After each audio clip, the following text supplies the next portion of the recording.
नागराज और मिस्टर 420। लेखक संजय गुप्ता। संपादन मनीष गुप्ता। कला निर्देशन प्रताप मलिक। चित्रांकन चंदू। बम्बई शहर में इन दिनों धूम मच रखी थी चमत्कारी सर्कस कंपनी में। जहाँ कहीं भी चमत्कारी सर्कस कंपनी का शो होता है मैं ज़रूर पहुँचता हूँ। अरे भाई, इनके शो भी तो अद्भुत व आश्चर्यजनक होते हैं, कोई छोड़ भी कैसे सकता है। शो का हाउसफुल था, टिकट ब्लैक में बिक रही थी। खूंखार शेरों के पिंजरे में बंद था एक आदमी। इस आदमी की बहादुरी देखो, इन शेरों के बीच कैसा निर्भय घूमता रहता है, जिन्हें हफ्ते में केवल एक बार ही भोजन मिलता है। काश मैं भी इतना बहादुर होता। शो की लोकप्रियता का अंदाजा इसी से सहज ही हो गया कि वहाँ नागराज भी मौजूद था। अगर इसमें कहीं कोई फाउल प्ले नहीं है तो वाकई ये आदमी बहुत बहादुर है। फाउल प्ले यानी धोखाधड़ी, इसकी गंध क्यों आ रही है सूंघ नागराज को। नागराज की तेज निगाहें उस बहादुर व्यक्ति को भेद सी रही थीं। इसकी आंखें में जीवन का कोई आसार नजर नहीं आ रहा है। तभी नागराज की निगाहें केंद्रित हो उठी, जिसका मतलब था कि वह किसी को सम्मोहित कर रहा है। सम्मोहित हुई दो निगाहें और सम्मोहित से ने नागराज के इशारे पर छलांग लगा दी उस बहादुर व्यक्ति पर। उफ, नागराज ने ऐसा क्यों किया? क्यों एक जिंदगी की दांव पर लगा दिया नागराज ने? उपस्थित हर दर्शक के मुंह से चीखें निकल पड़ी जब शेर के जबड़े में बहादुर व्यक्ति का मुंह समा गया। अगले ही पल बाकी शेर भी कूद पड़े उस उत्पात में। बोटी बोटी नोच डाली थी अब उस युवक की उन खंगार शेरों ने। कुछ ही पलों बाद शेरों का गुस्सा शांत हो गया और शिकार को छोड़कर वे वापस लौट चले। दर्शकों के मुख से निकली चीखें किंतु आश्चर्य रूपी, क्योंकि दृश्य ही कुछ ऐसा था। उस खून की जगह, उस आदमी के मांस की जगह वहाँ पे मशीन के अंग, लोहे के अंग दिखाई दे रहे थे। नागराज के मुख पर खेल गई थी एक मुस्कान। उसकी आंखों के चलने के अंदाज में मुझे उसके मशीनी होने पर शक हो गया था। एक बड़ी धोखाधड़ी का भंडा फोड़ कर दिया था नागराज ने। शहर के दूसरे कोने में चल रहा था चमत्कारी कंपनी सर्कस का दूसरा शो। यह व्यक्ति 15 दिनों से इस शीशे के कैबिन में 2000 जहरीले सांपों के बीच रह रहा है, जो कि एक असंभव सा कार्य है। वही गंध नागराज ने यहाँ भी सूंघी।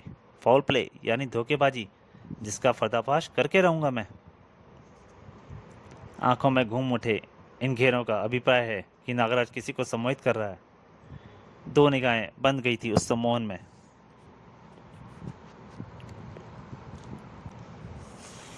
तूफान की तरह उठा युवक कैबिन में घूमते सांपों को उठाकर तोड़ने लगा है।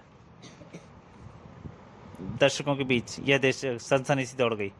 यह क्या कर रहा है? पागल हो गया क्या? अब वे नाग उसे जीवित नहीं छोड़ेंगे। युवक ने कुर्सी उठाई और शीशे के कैबिन की दीवारों पर मारने लगा।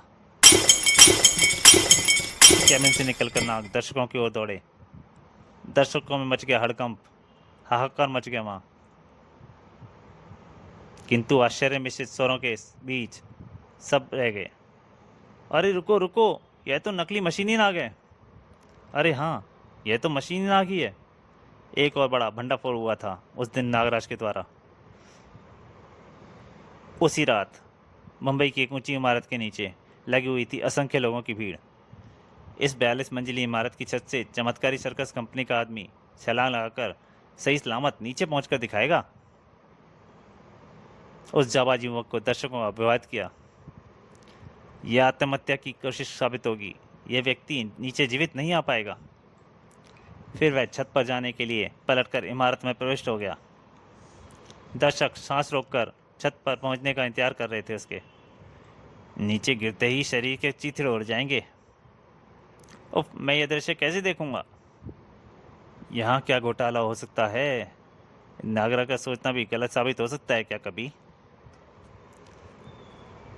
इमारत की 42वीं मंजिल पर पहुंचकर छत की रोशनी पे दिखाई दिया वह युवक। किसी भी क्षण कूदने के लिए तैयार था वह। देर की जा रही थी तो बस दर्शकों के हृदयों के थिल बढ़ने के लिए।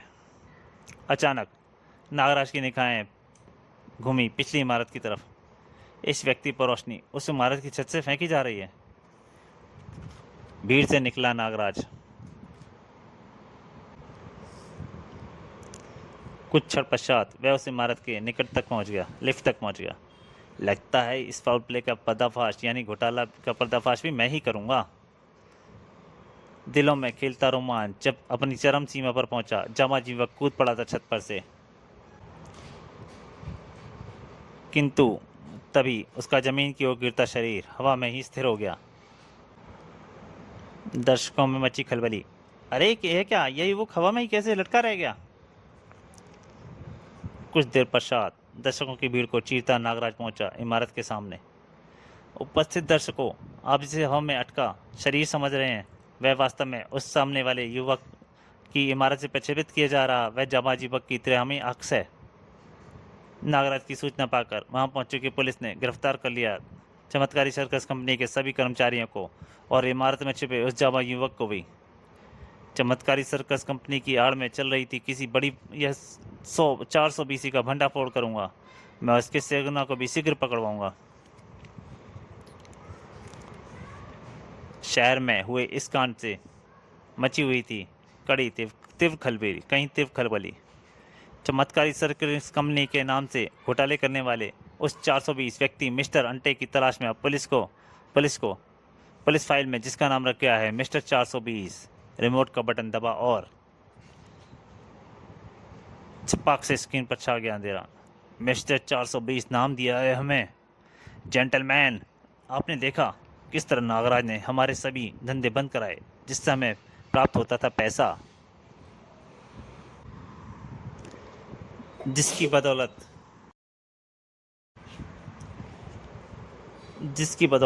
चल रही थी चमत्कारी इलेक्ट्रॉनिक्स लिमिटेड, जो बना रही थी ऐसी अद्भुत कंप्यूटर चिप प्रणाली जिसके तैयार माइक्रोचिप हम जिस भी शातिर अपराधी के मस्तिष्क में रोपित कर देंगे वह हमारे आदेश मानने पर मजबूर होगा और अपने फन, अपनी कला के बलबूते वह बड़े से बड़ा अपराध बिना किसी डर, बिना किसी झिझक के करेगा। अब उस पैसे की प्राप्ति के लिए अपनाना पड़ेगा हमें दूसरा रास्ता। बम्बई के एक मल्टी मिलीनियर मिस्टर डिसूजा के साहिबजादे की कार के पीछे पड़े थे 4 मोटरसाइकिल सवार खूंखार गुंडे। हम कहते हैं गाड़ी रोको वरना शूट कर देंगे। गाड़ी मत रोकना ड्राइवर, मैं इनकी मोटरसाइकिल अभी गिरा देता हूँ। सामने से आती टैक्सी देख उनके चारों का शब्द का बांध उठा। गुंडा जल्दी करो, इसे गोलियां का स्वाद दिखाओ, कहीं ऐसा ना हो कि ऐसे ही शहर के अंदर पहुंच जाएं हम। ठीक कहते हो। टैक्सी झटके के साथ एक खड्ड साइज में रुकी। एक जाना पहचाना चेहरा निकला उसमें से। अपहरण की कोशिश की जा रही लगती है। ओवरकोट उतार कर नागराज तेजी से टैक्सी से बाहर निकला और दरवाजा खोलकर ड्राइवर को अंदर धकेल कर ड्राइविंग सीट पर बैठ गया। जल्दी से परे हट जाओ, मैं नागराज हूँ, उस बच्चे को मेरी मदद की आवश्यकता है। अगले क्षण गति पकड़ टैक्सी घूम चुकी थी गुंडों की दिशा में। आने वाले खतरे से बेखबर सड़क किनारे गाड़ी रुकवाने में सफल हो गए थे गुंडे। चल बेटा सैंडो, अब तो तेरे बाप से 30 लाख रुपया मांगेंगे हम। जो हंसते हंसते देगा, हा हा हा हा हा। मोटरसाइकिल वहीं छोड़ गाड़ी में दाखिल हो गए थे चारों। चलो कुंटा, ले चलो कार अड्डे पर। किंतु कुंटा कार न चला सका क्योंकि उसके हाथ बन चुके थे स्टीयरिंग व्हील के साथ। नाग, हाँ नाग, यानी नागराज के पहुंचने का संकेत। कुछ ही देर बाद मिस्टर डिसूजा पुलिस स्टेशन से बाहर निकल रहे थे अपने कुछ पुत्र सैंडो के साथ। डैडी, नागराज ने उन बदमाशों की वो दिलाई की कि अब सारी उम्र अपराध नहीं करेंगे। थैंक्स टू नागराज सनी बेटा, यदि तुम्हें कुछ हो जाता तो हम जिंदा नहीं रह पाते। सनसनी मच गई यह खबर जब मिस्टर 420 के पास पहुंची। नागराज नागराज नागराज, चंद घंटों में तबाह कर दिया उसने हमारे प्रोजेक्ट को। कुंटा व उसके अदालत आदमियों के भरोसे में मुझे वे पुलिस के आगे टूटेंगे नहीं, लेकिन फिर भी अब हमें यह ठिकाना बदलना होगा। पर अपने अगले अंजाम से भी वाकिफ ना था वो। तभी उस पैनी आवाज़ ने थर्रा दिए उपस्थित हर व्यक्ति के दिल। ठिकाना बदलने की अब तुम्हें कोई ज़रूरत नहीं मिस्टर अंटे, उफ मिस्टर 420, क्योंकि तुम्हारा ठिकाना बदलने आ चुकी है अब पुलिस।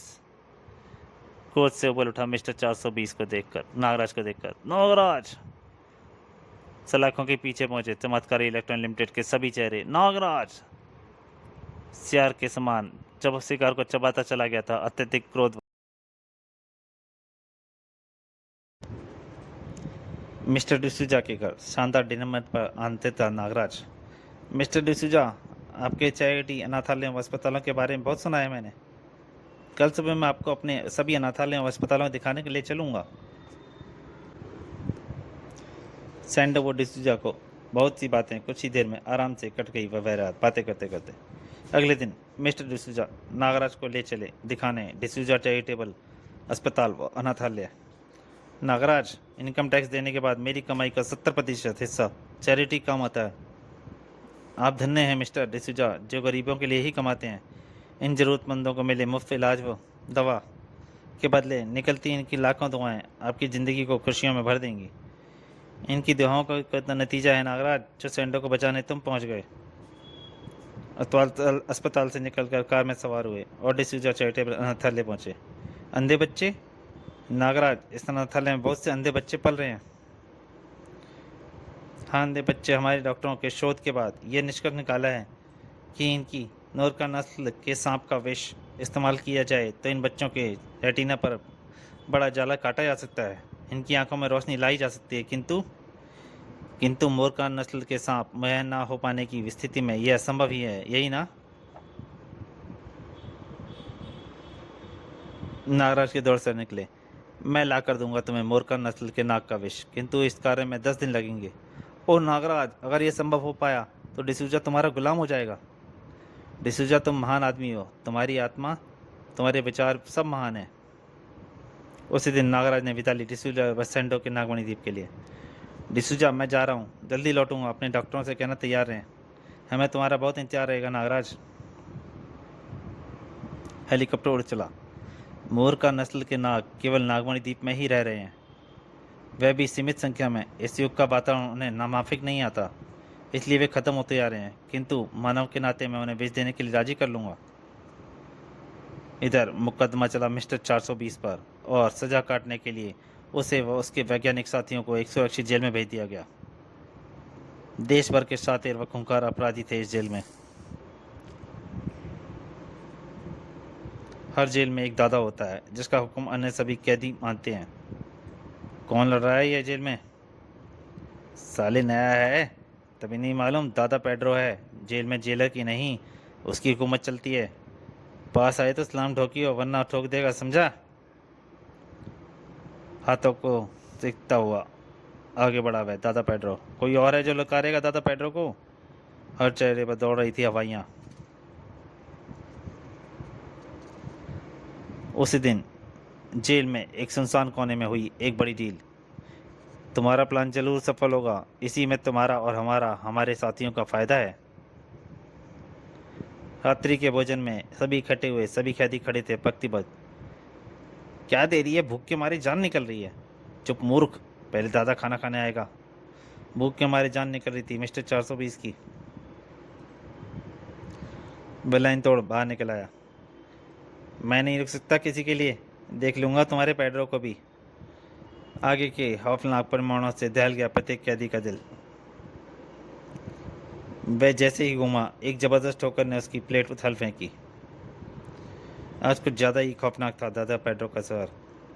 अबे तू भूखा ही मरेगा भेड़ू, मर गए भूखा मारने वाले। आज के बाद तेरी दादागिरी खत्म हो जाएगी पेड्रो। पहला वार किया दादा 420 ने। ब्लैक बेल्ट हासिल है कुंग-फू में मुझे। कुंग-फू के आगे बड़ा शरीर मायने नहीं रखता। हर शख्स हैरान था, पहली बार किसी ने वार किया था पेड्रो पर। होश खो उठा पेड्रो, उछला वह। चटनी बना दूंगा तेरी 420। तूने दादा पेड्रो को नहीं, यमराज को ललकारा है। मुंह से उगला निगार सिगार निकाल 420 ने पेड्रो के मुंह में घुसेड़ दिया। ले इस आग का स्वाद चख यमराज के चाचा। पेड्रो का हलक तक जलता चला गया। उछाल फेंका 420 ने उसे। आए! किंतु विद्युत गति से उठ खड़ा हुआ दादा पेड्रो 420 की ओर। 420, तेरी मौत बहुत भयंकर होगी अब। अगले पल हवा में टंगा हुआ था मिस्टर 420। जेल का जेलर भी मेरे बाद खाना खाता है। मिस्टर 420 के हाथ आया भोजन का वह पतीला जो उसने दे मारा पेड्रो के मुंह पर। तो ले खा ले खाना। सब्जी की मिर्च पहुंची पेड्रो की आंखों में। दर्द से आंखें मिचमिचाते पेड्रो ने उछाल फेंका 420 कर। उसकी कमर टकराई पक्की धरती से, किंतु इस वक्त दर्द से नहीं मौत से बचना था। ये ले साफ कर दूं तेरा मुंह। साबुन के झागों से लिपटा ब्रश टकराया पेड्रो के मुंह से। खुलने की कोशिश करती आंखें फिर बंद हो गईं। दादा पेड्रो से पंगा बहुत महंगा पड़ेगा तुझे 420। कूद पड़ा 420 पेड्रो के दाम पीठ पर। पेड्रो की गर्दन जहाज फंसी साबुन से पानी वाली बाल्टी में। फिर कोई मौका ना मिला पेड्रो को। ढिशुम। दादा की सारी दादागिरी धो डाली उसने। ढिशुम। बुरी तरह हाय हाय कर रही थी दादा पेड्रो के मुंह से, और उसकी प्रियंकाई ठोकर ने तो दम ही निकाल दिया पेड्रो का। बस बस और नहीं मारो, मैं हारा, तुम जीते दादा 420। ठीक है बच्चे, जब माफ़ किया। आज से जेल का दाता था मिस्टर 420। अब जेल में चलनी थी उसकी हुकूमत। उसी दिन जेल के गुप्त कक्ष में। हम मिस्टर 420 अब सभी कहता तुम्हारा हुक्म मानेंगे। हा हा हा, हमारा प्लान सफल हुआ और मैं तो हूँ ही तुम्हारे हुक्म का गुलाम। कोई बड़ी 420 ही खेलने जा रहा था मिस्टर 420। बम्बई शहर में एक जन्म हुआ लूट गैंग का। हम हैं लूट गैंग, सब लूट लेंगे। लूट शुरू हुई लूट गैंग की। लूट के भागे हुए नोटों से बड़ा भाग। तत्काल ही पुलिस ने ललकारा लूट गैंग को, हथियार फेंक दो नहीं तो मारे जाओगे। उफ, यह तो रुक ही नहीं रहा, क्योंकि लूट गैंग के दिलों में दिमाग में खौफ डर व भय निकाल फेंका गया था। इंसाफ के रखवाले उठकर हुए लूट गैंग को समाप्त करने के लिए फायर। उनके हथियारों से पहले गरज उठी उनकी स्टेन गन। मैं हूँ गन मास्टर G9, लूट गैंग का प्रोटेक्टर, और लूट गैंग के साथ चलता है। एक एक गोली एक एक सिपाही की ज़िंदगी ऐसी चलेगी। अपना काम पूरा कर भाग लिया गन मास्टर प्रोटेक्टर, जो लूट गैंग को ऐसे किसी भी संभावित खतरे से बचाता है। गन मास्टर G9 का निशाना कभी खाली नहीं जाता। अंधेरे में लूट विलीन हो गया लूट गैंग का उसका प्रोटेक्टर। उसी रात शहर के दूसरे हिस्से में लूट गैंग का दूसरा दल लूट रहा था बैंक। शाबाश बच्चों, निकल चलो जल्दी। सभी वैन में सवार होते चले गए। बाकी बचा उनका प्रोटेक्टर बुचर, जिसकी छाती से आ लगी थी एक गार्ड की पिस्टल। चाकू फेंक कर उन्हें रोको, वरना। उन्हें रोकूं? अबे उन्हें तो ऊपर वाला भी नहीं रोक सकता। घुमा बुचर का हाथ और हाथ कट गया गार्ड का। बुचर कहते हैं मुझे बुचर, यानी कसाई। आह, पिस्टल बिना कोई करतब दिखाई ज़मीन से शहीद हो गई। तो दोस्तों, नागराज मिस्टर 420 का पहला भाग यहीं तक। दूसरे भाग में जल्दी आपके सामने हाजिर होऊंगा। तब तक के लिए नमस्कार।